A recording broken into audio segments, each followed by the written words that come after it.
இந்த ஆளெல்லாம் மத்திய அமைச்சராக இருந்து நம்மளையெல்லாம் ஆளக்கூடிய ஒரு கேவலமான நிலையில் நம்ம இருக்கோம் அப்படிங்கிற நினைக்கும் பொழுது மனசு ரொம்ப வேதனைப்படுதுங்க.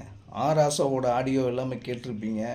எவ்வளவு வன்மமாகவும் வஞ்சகமாகவும் மக்களுடைய பணத்தை எப்படியெல்லாம் ஏமாற்றி திளைத்து ஊழலில் இப்படி பொங்கி ஊறக்கூடியவர்களாக வாழ்ந்து கொண்டு ஏமாற்றுக்காரர்களாக இருந்து கொண்டு எப்படியெல்லாம் அவர்களுடைய சதிராட்டங்கள் இருக்குங்கிறத வெட்ட வெளிச்சமாக இருச்சு பாருங்கள். கலைஞருக்கு அப்புறம் நான் தான் அந்த கட்சிக்குன்னு சொல்கிறாரு. அதுக்கப்புறம் இப்போ இருக்கிற முதல்வரை தற்குறிங்கிறாரு. அது ஒரு விதத்தில் உண்மை தான். ஏன்னா அவங்களுக்குள்ளே இருக்கக்கூடியது அவங்களுக்கு தானே தெரியும்.